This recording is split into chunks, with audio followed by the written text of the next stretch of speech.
एक लड़का हो तो एक लड़की होना जरूरी है कि विद्युत द्विध्रुव आघूर्ण की परिभाषा क्या है। यहाँ प्लस माइनस नहीं लेते हैं। क्यू क्या है? आवेश है और आवेश का मात्रक होता है कूलम। हेलो बच्चों, क्या हाल चाल। बच्चों आज हम बात करने वाले हैं 12th फिजिक्स का अपना अति लघु प्रश्न, यानी वो पहले पार्ट के कौन से क्वेश्चन होने वाले हैं जो आपके एग्जाम में आएंगे और उसे मैं आपको याद नहीं कराने वाला। 10 मिनट के अंदर आपको 10 के 10 क्वेश्चन क्या हो जाएंगे, तैयार हो जाएंगे। क्योंकि अब हम लोग को रटने का समय नहीं है, अब समझने का भी समय नहीं है। अब हम कैसे बातों में ही क्या कर लें भैया, याद कर लें। तो चलिए शुरू करते हैं बेटा। वो कौन से क्वेश्चन होंगे जो हम लोग क्या कर लेंगे, फटाक से याद कर लेंगे, जो बहुत ही इंपॉर्टेंट भी है एग्जाम के पॉइंट ऑफ व्यू से। तो बेटा क्या है, विद्युत द्विध्रुव क्या है? सबसे पहले आता है विद्युत द्विध्रुव क्या है। तो विद्युत द्विध्रुव हमारे साथ आप जहां भी बैठकर पढ़ रहे हैं फील करें यार। फिजिक्स का मतलब फील करना। समान परिमाण विपरीत ध्रुव वाले आवेश जिनके बीच की दूरी न्यूनतम होती है उसे वैद्युत द्विध्रुव कहते हैं। क्या बोला मैंने? आपको ध्यान से हमारी आवाज़ को सुनना है और खुद लिखना है। मैं जानबूझकर नहीं लिख रहा हूँ, क्योंकि अगर मैं लिख देता हूँ, पूरा साल आप लोग लिखते हैं और क्या होता है कि आप लिख कर कापी रखे रहते हैं, कभी याद नहीं करते हैं। तो समान परिमाण का मतलब ये है बेटा कि यहाँ कोई आवेश आपका रखा हुआ है। क्या रखा है बेटा? यहाँ कोई आपका आवेश रखा है। मान लेते हैं हमारा क्या आवेश है, माइनस का क्यू। तो यहाँ से कुछ दूरी पर एक प्लस का क्यू रखा है। इसके बीच की दूरी क्या है, न्यूनतम है, जिसे हम लोग 2L कहते हैं। तो इसे कहा गया वैद्युत द्विध्रुव। क्या कहा गया बेटा? वैद्युत द्विध्रुव। समान परिमाण का मतलब होता है उनकी वैल्यू क्या हो, एक समान हो। इसका मतलब है कि यहाँ पर अगर हमने 20 माइक्रो कूलाम का आवेश रखा है तो इसके बगल भी हमारा क्या होना चाहिए, 20 माइक्रो कूलाम का होना चाहिए। बस शर्त ये है कि ये अगर प्लस है तो ये वाला क्या हो, माइनस हो। एक लड़का हो तो एक लड़की होना जरूरी है। तो क्या करते बेटा, यह समान परिमाण, क्या समान परिमाण विपरीत ध्रुव वाले, प्लस माइनस विपरीत ध्रुव वाले आवेश जिनकी बीच की दूरी न्यूनतम होती है उसे वैद्युत द्विध्रुव कहा जाता है। याद हो गया? समान परिमाण विपरीत ध्रुव वाले आवेश जिनके बीच की दूरी न्यूनतम होती है उसे वैद्युत द्विध्रुव कहते हैं। हो गया? ठीक है।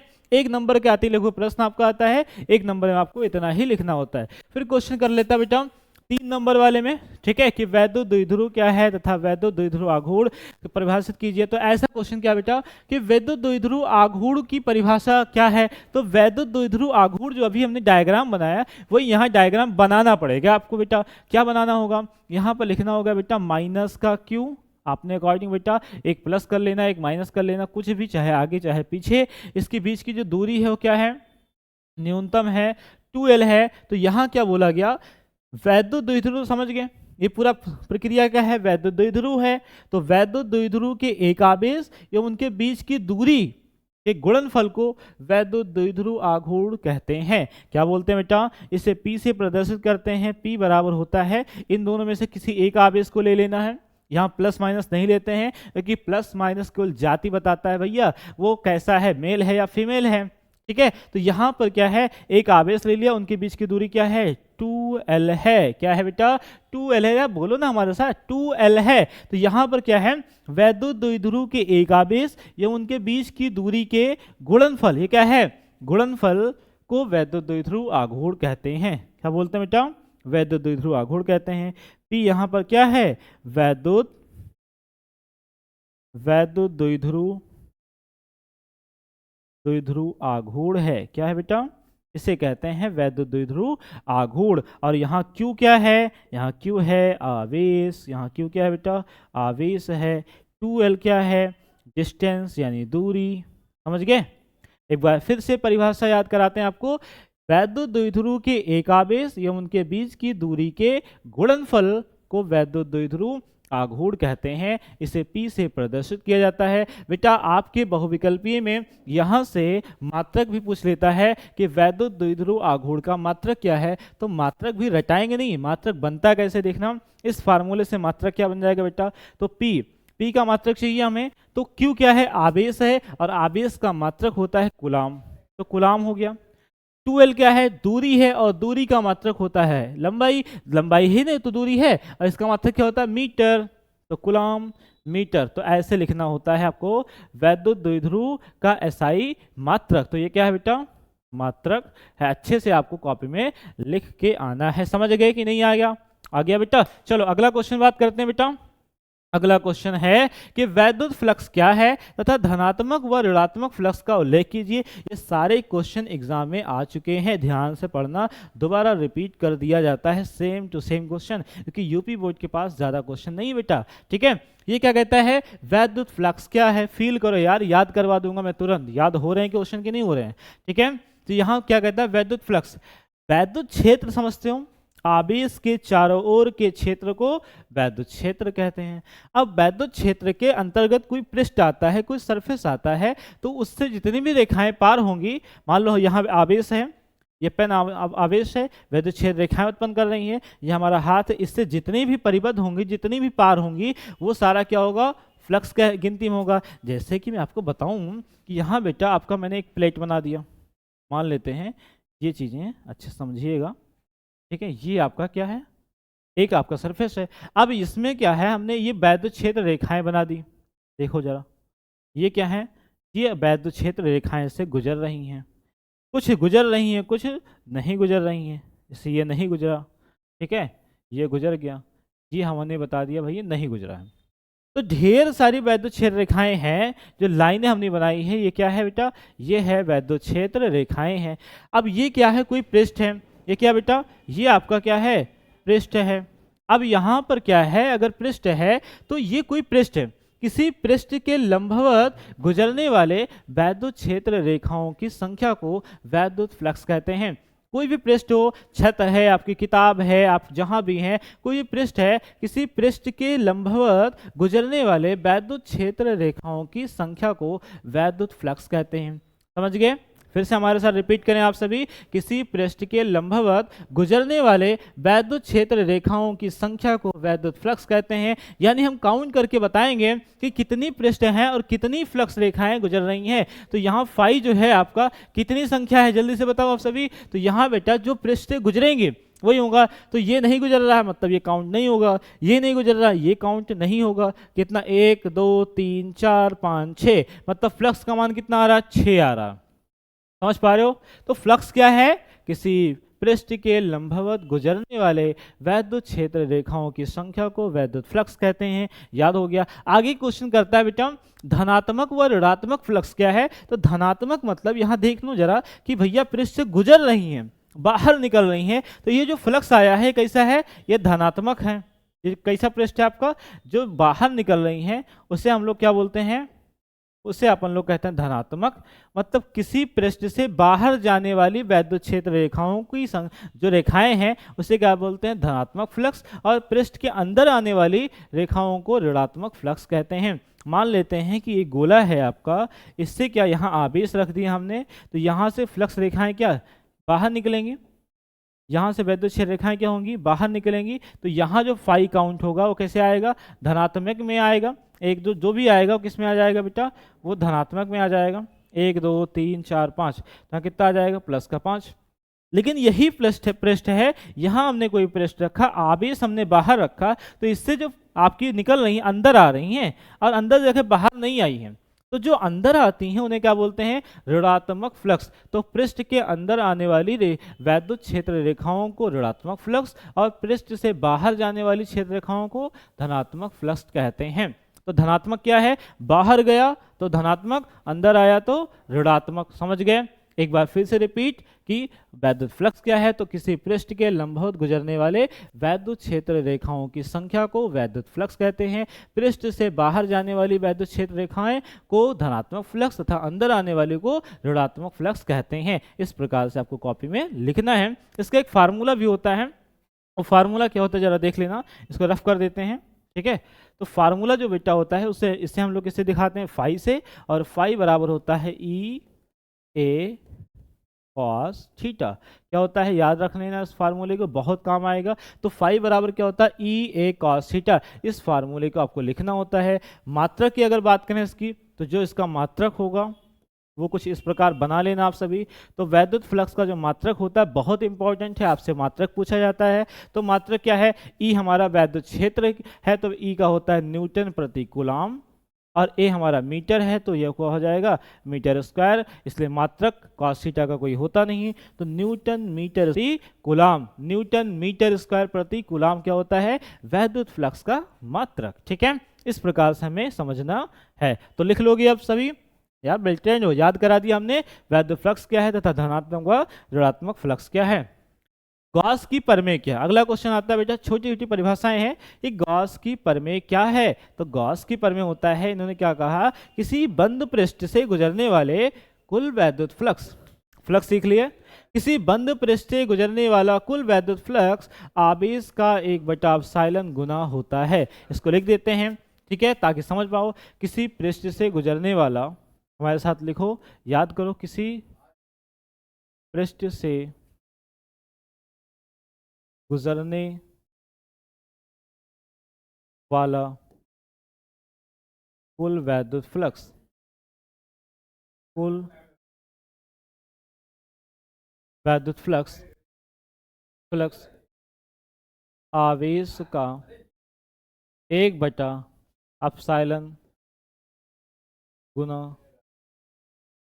होता है। क्या होता है बेटा, किसी पृष्ठ से गुजरने वाला कुल वैद्युत फ्लक्स आवेश का 1/ε गुना होता है, जिसे गॉस की प्रमेय कहते हैं। ये कब लागू होगा, बंद पृष्ठ के लिए लागू होता है। तो यहाँ क्या है, किसी बंद पृष्ठ लिख लेना, ठीक है, क्या होता है, बंद पृष्ठ होता है।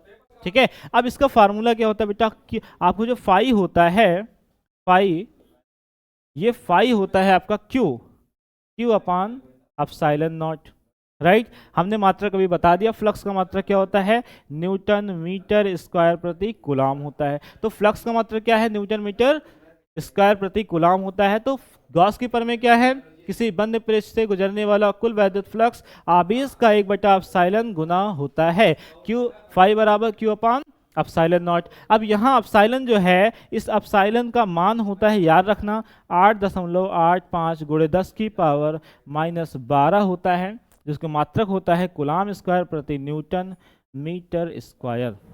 ठीक है, ये इसका मात्रक होता है, याद कर लेना। ये हो गया गॉस की प्रमेय, समझ गए।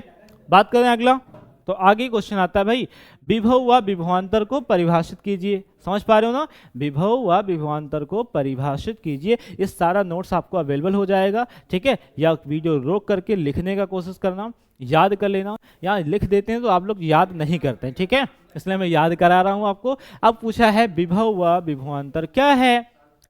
विभव क्या होता है कि अनंत से किसी बिंदु पर एक कूलाम आवेश को लाने में किया गया कार्य विभव कहलाता है।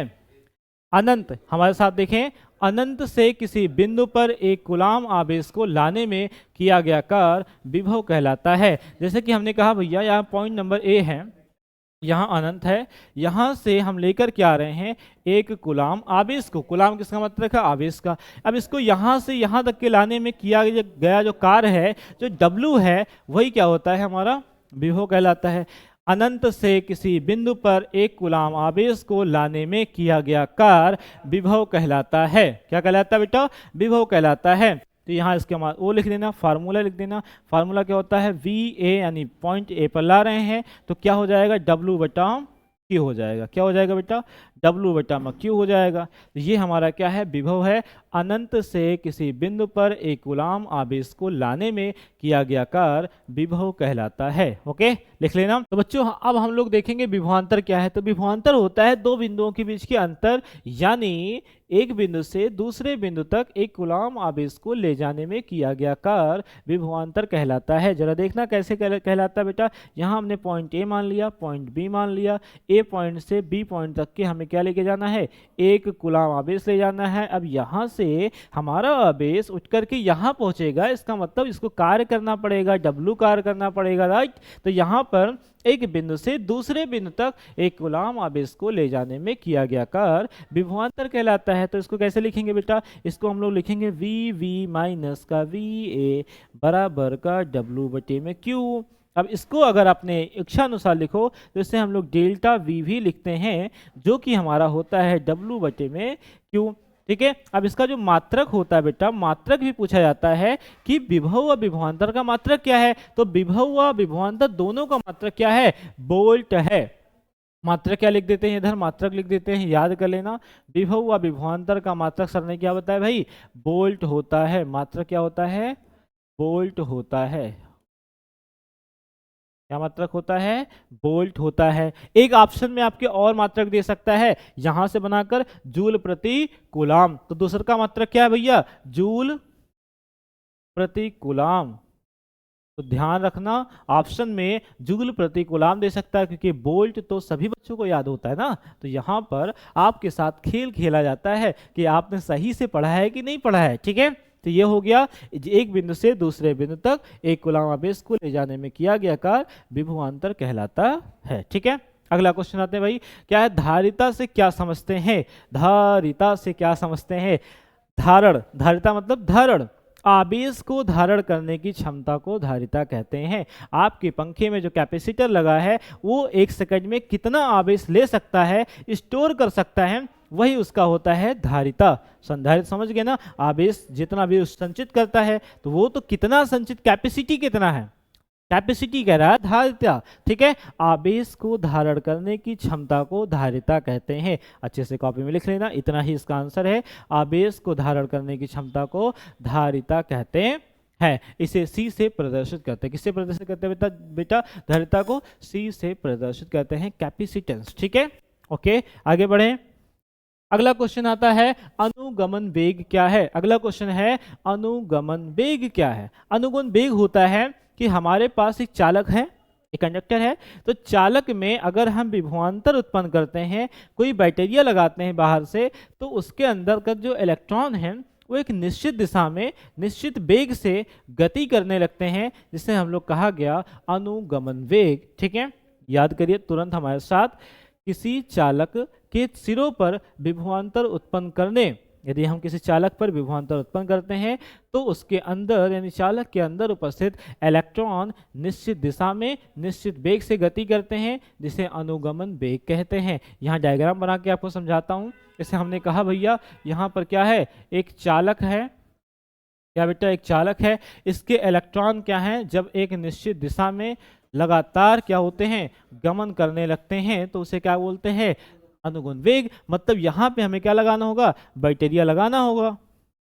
समझ पा रहे हो, अगर हम बैटरिया लगाएंगे तो ये कंडीशन होगा, बैटरी नहीं लगाएंगे तो लंच वाला माहौल होगा, सब इलेक्ट्रॉन अंटसंट व्यवस्था में क्या होंगे, बैठे रहेंगे। तो उनको एक व्यवस्थित क्रम में लाने के लिए हम क्या लगाते हैं, बैटरी लगाते हैं। समझ गए। यदि किसी चालक के सिरों पर विभवांतर उत्पन्न करते हैं तो चालक के अंदर उपस्थित इलेक्ट्रॉन एक निश्चित दिशा में निश्चित वेग से गति करते हैं, जिसे अनुगमन वेग कहते हैं। इसे किससे प्रदर्शित किया जाता है बेटा, इसे Vd से प्रदर्शित करते हैं। इसका मात्रक क्या होगा, मीटर प्रति सेकंड। मात्रक क्या होगा इसका बेटा, मीटर प्रति सेकंड, क्योंकि वेग का मात्रक क्या होता है, मीटर प्रति सेकंड। याद हो गया। फिर से एक बार रिपीट करना, तो आपके मन में ऐसा होगा भी सर एक बार रिपीट और। ठीक है, किसी चालक के सिरों पर विभवांतर उत्पन्न करने पर चालक के अंदर उपस्थित इलेक्ट्रॉन एक निश्चित दिशा में निश्चित वेग से गति करते हैं, जिसे अनुगमन वेग कहते हैं। इसे Vd से प्रदर्शित किया जाता है। इसका मात्रक मीटर प्रति सेकंड होता है। हो गया, चलिए आगे। अगला क्वेश्चन है भैया, लेंज का नियम। लेंज का नियम क्या है कि जिस प्लेट में खाना उसी प्लेट में छेद कर देना। समझ पा रहे हो। किसी चालक में विद्युत धारा जिस कारण उत्पन्न होती है उस कारण का विरोध करना लेंज का नियम कहलाता है। लेंज एक साइंटिस्ट है, इन्होंने कहा कि चालक में जब इलेक्ट्रॉन जिस कारण भागता है उस कारण का विरोध करता है, जिसको हम लोग रेजिस्टेंस कहते हैं, प्रतिरोध कहते हैं। ठीक है, तो प्रतिरोध समझते हो, धारा के मार्ग में रुकावट उत्पन्न करने वाले कारक को प्रतिरोध कहते हैं। समझ गए।